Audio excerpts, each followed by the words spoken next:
So far we've gone over together how to create an inventory system as seen here.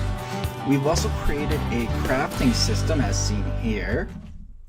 Today I'm going to start on another series of yet another feature there seems to be almost no tutorials on. Placeable structures. What I mean by that is an item you select and then place in the game world to interact with or just to build upon. This system can be extended to create physics sandbox based games, but is mostly used in RTS games for placing buildings and also RPG and survival games for placing items. Within the next few episodes, you should learn about using grids instead of lists in a GUI, event dispatchers, blueprint interfaces, and advanced ray tracing. By the end of this series, you'll have an advanced knowledge of vectors and ray tracing and using it to calculate slopes as well as grid snapping and all sorts of other things.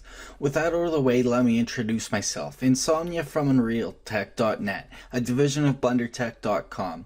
Our motto, create your way, and welcome to the first video in a series on using Unreal Engine 4 and blueprints to create placeable structures. With that said, let's get started. The first thing we're going to do is lay out the main GUI widget and the buttons that we'll be using for our grid. So we'll right click in the content browser and we're going to make a new folder. We're going to call it Placeable Structures with an underscore, because that's just the way Unreal is. Alrighty. And inside of the GUI folder, if we expand upon that, I'm going to make another new folder called Placeables. Alrighty, perfect, we're good to go. So if we open up the, actually let's start in the actor placeable structures folder. I'm just going to actually rename that to Placeables. So let's create, as usual, a, so right click in the content browser and go to blueprints, and we're going to start with a structure. And so, of course, my structure prefix is capital S underscore. I'm going to call this Placeables. Yeah, we'll just call it Placeables. And so we'll open that up and I'll bring up the structure editor. And we're going to make some variables. We're going to have structure name. We're going to have structure details. Actually, we could just keep these short even. Let's go name, details, icon, what else? Oh yes, build time,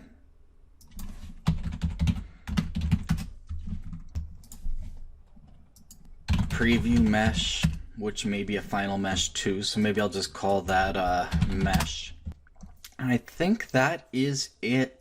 That should do us. You may edit this as we get further along if my memory remembers more. So the name is going to be a string. The details is going to be a string. Oh yes, we're going to need another new variable called, of course,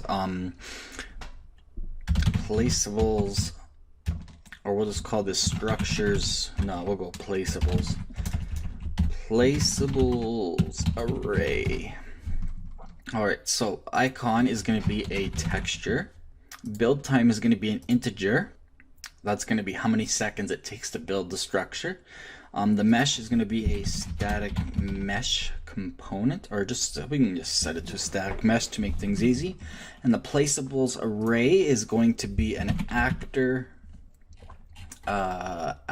class, and it's going to be an array. So we're going to press the grid icon, and I think we might also need class to place. We'll see if I remember, and that would be also an actor.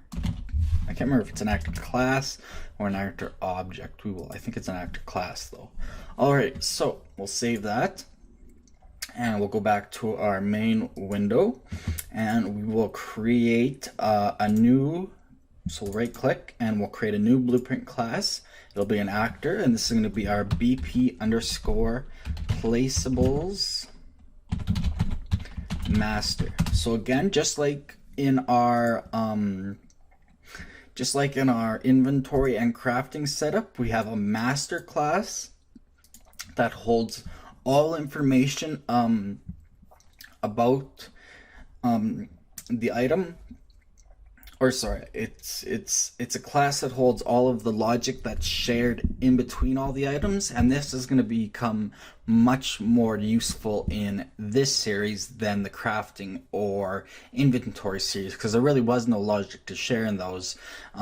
But the main reason we do this is for inheritance. That way, when we right click and hit create child blueprint class, you get a class that is a child of this one, which means that it inherits all of its properties. And in this case, we'll also have logic that will be shared in this class. So we want to open that up, and we want to create a new variable. So hit the plus variable button, and that will be, we'll go s placeables main, and that variable type in the details panel is going to be s underscore placeables, and we want that to be editable. So hit the little eye icon or hit editable, and we could give it a tooltip if we wanted all of the info about the structure to place. We are also going to go to add component. We're going to add a static mesh, which we're going to call structure mesh. And then we're going to click and hold down so that we can drag it, and we're going to drag it onto the default scene root so that it becomes the default scene root.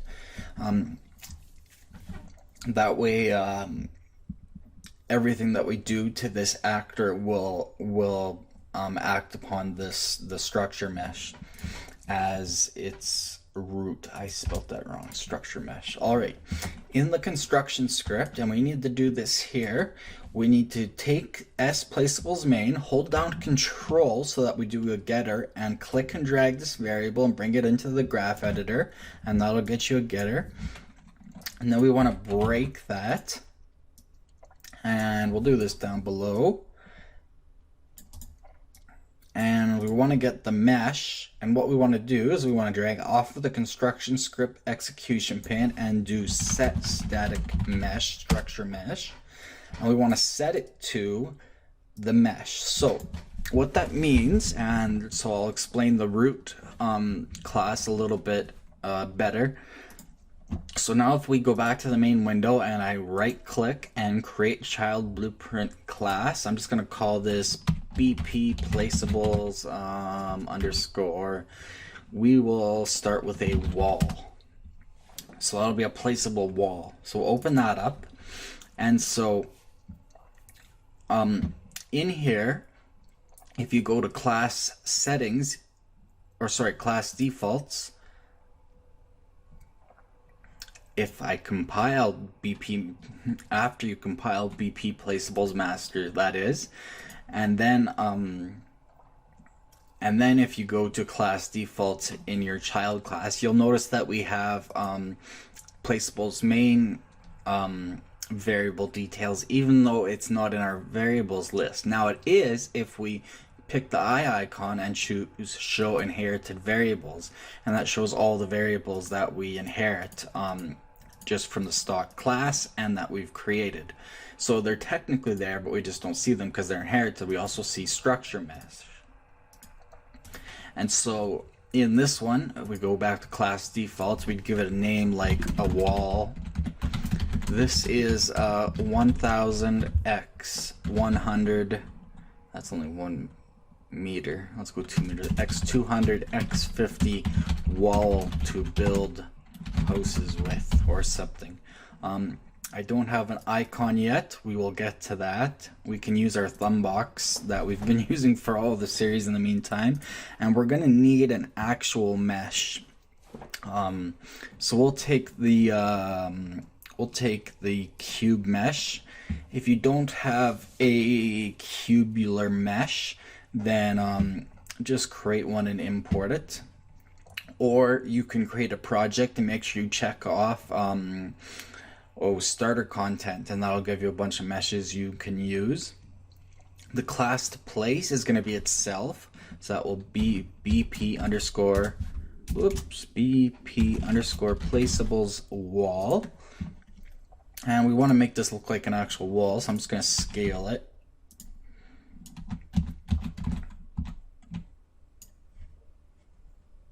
Of course, I won't be able to do that because I'm setting it there. So we would need to do that. Through code. So we're just going to pretend that this is a wall. So maybe we'll say this is, I don't even know how big this is.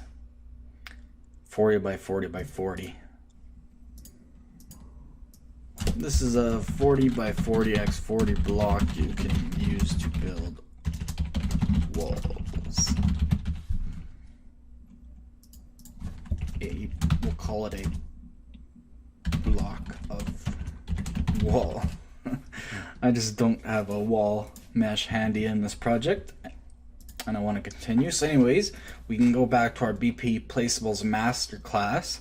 And so the reason we want to set the static mesh in the construction script is because if we did it in the event graph, then what would happen is you would just get a blank mesh, because your BP Placeables master is always going to have a blank mesh. Otherwise, every single child class is going to have that mesh by default, and it's going to inherit it. Through the construction script, however, that means that a child class will have it set to whatever mesh we set in the class default, so a cube mesh. And so that's why, even though we haven't set this, you can see it's blank, the static mesh is none, because we set it in the mesh here. If I was to clear that, it would go away, just like that. You can see how that works, because it's inheriting it. So I'm just going to save and close that for now. I'm going to go make one quick editor preferences setting. I'm going to go to the blueprint editor. I'm going to turn off spawn default blueprint nodes. I find that very annoying. Also, just so you're aware, of course, I turn off show friendly variable names and open asset editor tabs in new window. I turn those default options off. I find them annoying. So in our main class, we need to start setting some stuff up. However, I'm going to leave that because I said we're going to create our GUI first. So with that set up, that's just the basics. Let's go into our GUI folder, into our placeables. Let's right click in the content browser. Let's go to user interface. Let's go to widget blueprint, and my widget prefix is capital W underscore, and we want placeables main. And then we want to do the same thing. So since it's already blank, I'm just going to right click and duplicate, or hit Control W. I'm going to call this placeables button, or maybe placeables button. It'll be a grid icon, but technically it'll be like a button. And we'll just save everything to be safe.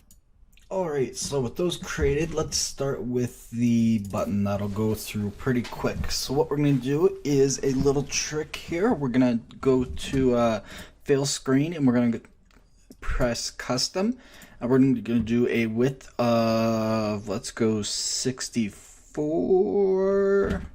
If I could see my keyboard, 64, with a height of 64. And that gives us an idea of what it'll look like in its when it's in its grid. And so we want to delete the canvas panel, and we want to start with a size box under panels, size box. There we are. As you all know, I like to use size boxes so that I can change the size of things at a later date, basically, if I need to. And width and height override of 64 by 64. Perfect. All right, and then we want a button, just a basic button, like so. And let's call this button icon, and make sure it is a variable. It should be by default. And then we want to add a border on top of that, like so, and we want no padding on that. and we also want to set it to horizontally align fill and vertically align fill, and so this will give us an image that we can use. And we'll set the brush color to one of my default favorites, something like we'll go 191919 FF. Might go a little bit darker yet, but we'll basically give it a little bit of a little bit of color there. All right, perfect. After that, we should be able to add a canvas panel. We don't need to, but we can, and make sure it has no padding. And then after that, you can add text in here wherever you wanted. So if I added some text, set it to say size 12, and then you could put its anchor, I don't know, say in the center. You could set its position X to 0, position Y to like 10. 5, and this could be like, say, we could later set it up to like how long it'll take to build. So maybe this could be build time, so like say 11 seconds or something. You could display that here. We'll get into that much later though. So for now, I think I'm just gonna turn that off essentially by just making it blank, but letting you know that that option is there. So we will compile and save that. That is good enough for now, and we can go back and open up our widget placeables main, and this is where we will start creating our actual GUI. Now, of course, how you design it kind of depends on how your GUI system is set up. Later in all of these series, I'm going to show you how to create a widget switcher and how to update all of these placeables, crafting, inventory, how to update all of them using the widget switcher, so that you can have tabs, so that you can click in between, you know, placeables, inventory, crafting, level, player info, stats, whatever. But we'll start with a pretty standard setup that I've been using, which is to start with a size box. And I'm going to set the width and height to what I've been using, which is a width of 1400 and a height of 800. I've been using that as a standard to fit into my widget switcher setup, but of course you can use any width and height you want. After that, we're going to want a vertical box. Start working vertically, and that is going to be our root, and we're going to make it a variable so that we can do some dragging of the window until we actually set up the full widget switcher setup.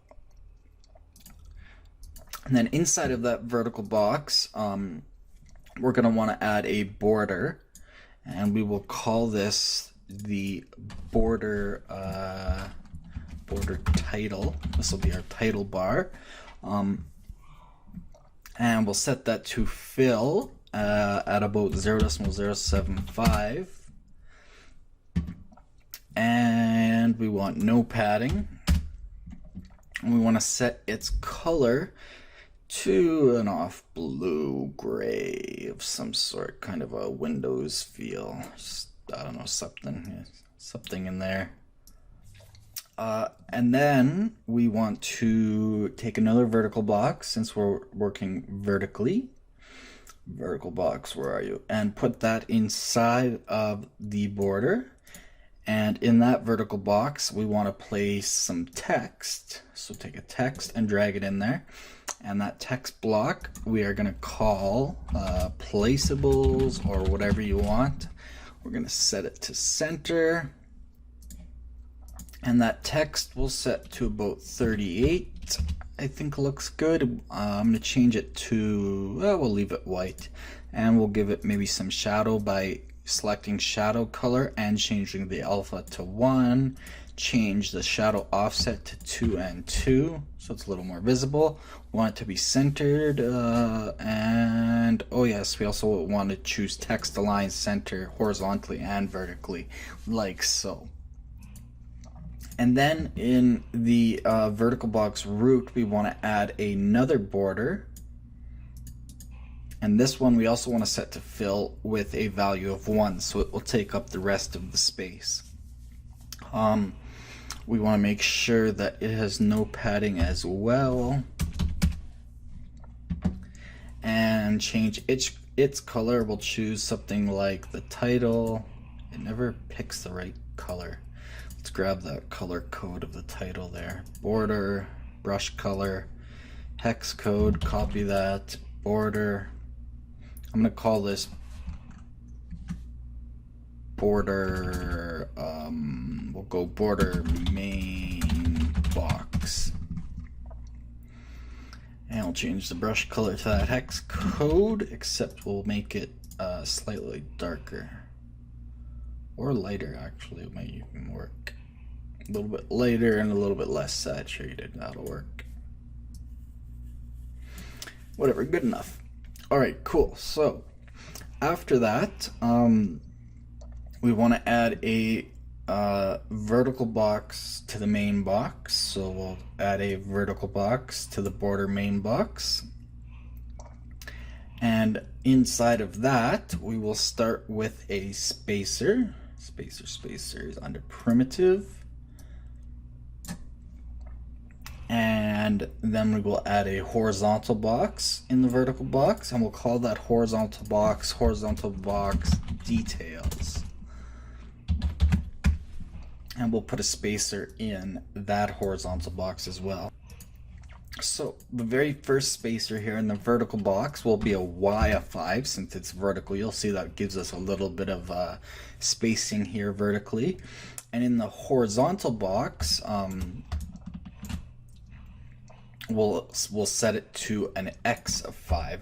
And so if I was to set the horizontal box details, if I was to set it to fill, you would see how that would give us, I guess you won't see that for a second here, but leave it on auto anyway. So then what we're going to want to add after the spacer is a size box. This is an important size box, not just a preference size box. And this is going to be the total size of the grid of buttons, or the grid of icons, the placeable buttons that we're going to create. So we will set it up, the size box, to have a width and height of about 512 by 512. And you could choose any size you want as long as it's a power of 2, or roughly so anyway. That way, for example, it's 512. If I divide it by a button size of 32, I get 16 buttons. And if I put, say, a padding of 2, so 2 times 16, that gives us 480. 480 divided by 32 still gives us 15 if we put padding in there. So it should be a power of 2 anyways, but it's completely up to your preferences. There are ways around that, but I find that's a good size to start with. So in that size box, we want to add a border. And remember, these borders can always be replaced with images later. That's the whole point of using them. So I'm going to call this border slots background, BG for background. And I'm going to give it a brush color of, I don't know, we'll take that same hex code. I want the buttons to be the darkest though, so something like that, that'll work. And so in this same horizontal box, we need to add inside of the border our grid panel. So that is the grid panel right here. So that grid panel is where we will set rows and columns for our buttons, our grids, buttons, our icons, whatever you want to call them. and select this grid panel and make sure it's a variable, so choose is variable, and let's give it a name so that we can recognize it. We'll call it grid panel main grid. And then we want to add another spacer into this size box. Spacer, spacer, spacer. There you are. Into the size, or sorry, no, into the horizontal box. I believe. Yes, because then we want a horizontal spacing, so that'd be an X of, we'll say about 10, 15, we'll go 16. Something like that. Give you a little bit of space in between there. You know what? I might even go 32. And then after that, we want to add a vertical box into the horizontal box details. So we'll add another vertical box and we'll drag it into the horizontal box details. We'll start working vertically again. And in there, we want to add a border to start with. And we can call this vertical box, whoops, window details. We can call this vertical box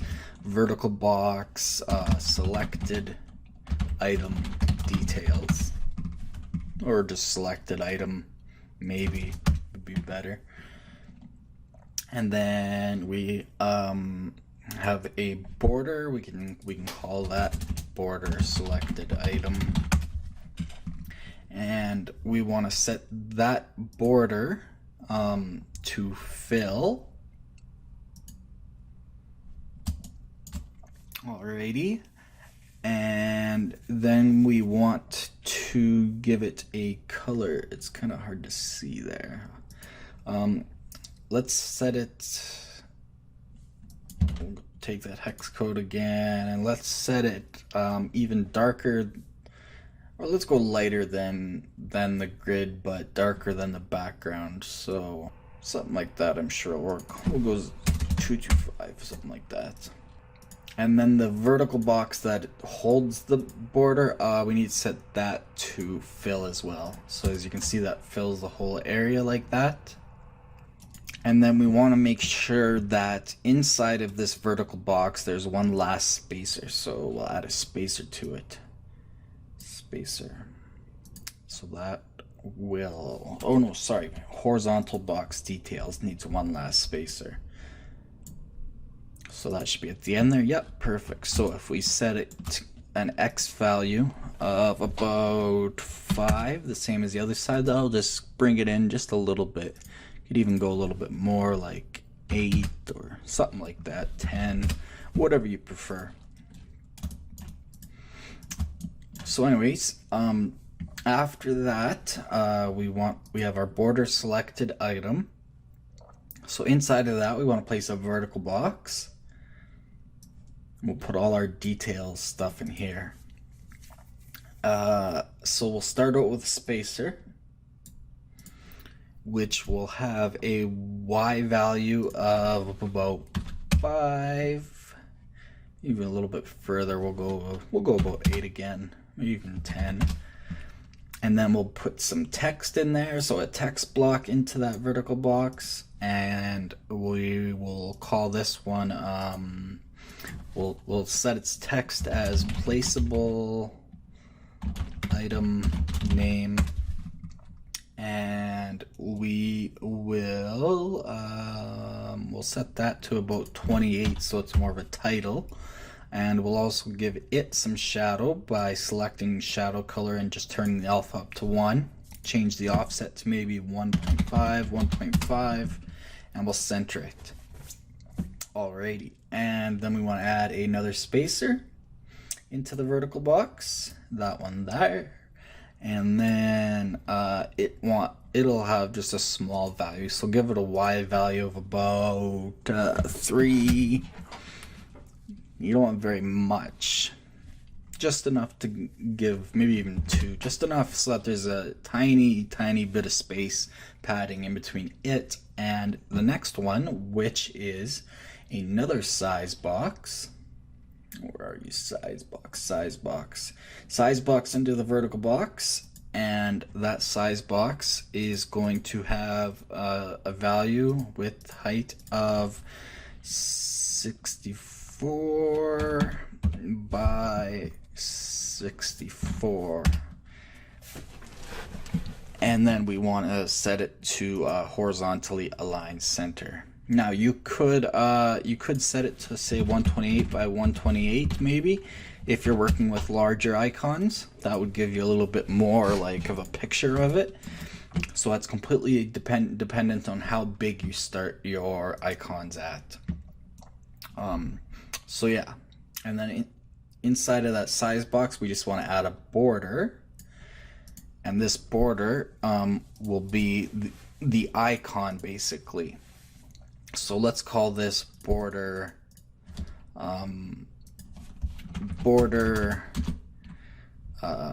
selected icon, or icon selected. All right, cool. So that'll work. And then after that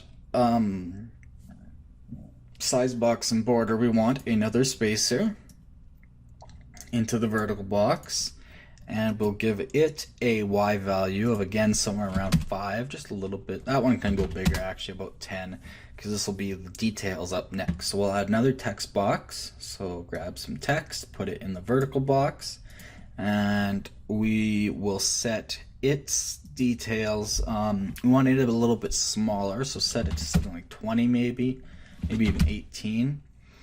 And we want auto wrap text on, so that anything longer goes to the next line.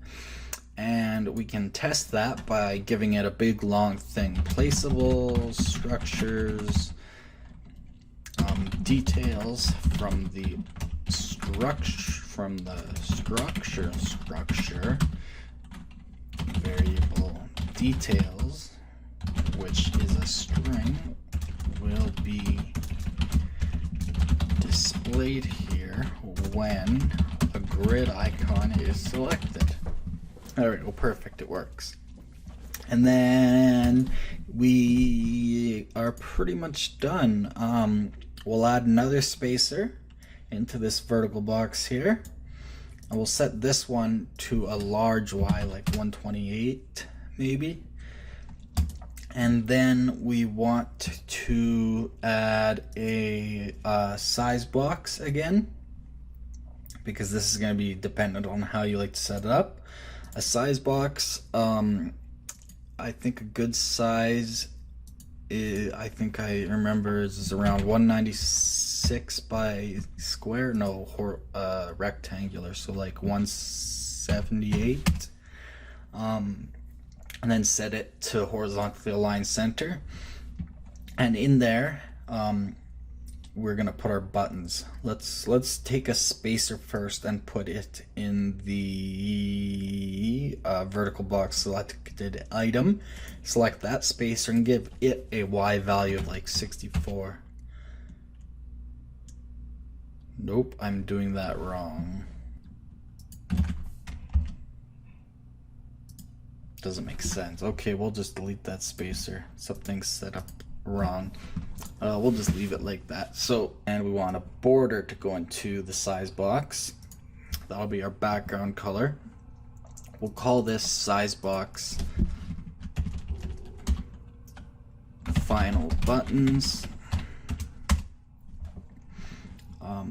And then the border, we'll give it a brush color of that hex code again. We'll go maybe, again, less saturation, so it's more gray. We'll go maybe darker. All right, and then we'll want to add a vertical box into the border, and then we can add our two buttons. So button and button. And we'll set each of those to fill. And then we'll add a text block to each of them. And actually, we'll just do one first so we can copy and paste it. We'll set that to about 38, 36, something like that. The first one will be place. Yeah, we can go 38, I think. Give it a shadow by choosing shadow color and turning the alpha all the way up. And that should be good. Actually, I want this one to be black, so we'll change its color to black, and we'll change its shadow color to white. And X and Y to 2 there, if you want to be able to see it. Alright, and then we can just copy that, so copy, and then choose the second button and paste. Okay, or try it again, copy and paste. And then the second one will be a cancel button. Perfect. Alrighty, so that will be our GUI. So we can save everything, compile and save. So let's start setting this stuff up. This is getting pretty long though, so I'm going to leave that for the next episode. So in the next episode, we will create all the logic to fill our grid panel here with a bunch of our buttons. So it will have, where are you, placeable buttons? It'll have like that. It'll have a whole bunch of them. And we'll set up the math to automatically create the row and columns, and so on and so forth. And so we'll create a little grid panel there. So we'll set up the logic for that. We'll set up the bindings for the details when one is selected and how to figure out which one is selected. We'll create the logic for the place button. We'll go back into the master and we'll set up all the logic for calculating build time. Build time, and we'll set it up so that we have 2 materials, basically, so that when you go to place, let me find a mesh here.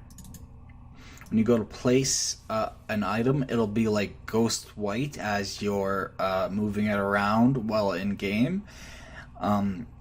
And we'll make it so that if it collides with another mesh or anything, it'll turn into like ghost red. And then we'll set it so that when it's finally placed and you click and let go, then it'll be set to its final color after it's done building. And we'll also have it replaced by an actor if it's something that has, like, say, particle effects, or it has interaction or something. We'll go through that. So that'll all be in the next episode. We will also create a blueprint interface. Let's just knock that out real quick now. Actually, let's go into placeables. Let's right click blueprints. We want a blueprint interface, and we'll call it my interface prefix is BPI underscore, and we'll call it place structure. We'll open that up and we'll make a new function called grid snap, and in there we'll just have a single input, which will be an integer called snap size. And so we'll use that once we get to turning on or off grid snapping. So just compile and save that, and we'll be good to go. So yeah, make sure everything's compiled and saved, and then we will see you guys in the next episode. By the way, we have a new website at UnrealTek, that's TEK.net, and a new Twitter at twitter.com/Unreal_Tech, TEK. So we'll be setting that up when we have some time as well. And once that's done on that website, you'll find all these projects, you'll find some articles, you'll find some books, stuff like that. So expect that to be coming as well. So maybe bookmark it, or look out for some announcements. So anyways, thanks for watching from the team here at UnrealTek.net, a division of BlenderTek.com. If you enjoyed this video and learned something, please like it, and don't forget to subscribe for more videos. We're on social media on the links on your screen. If you dislike this video for some reason, please tell us why so we can continually improve based on your community input. We also take requests, so we'll see you next time. Remember, create your way.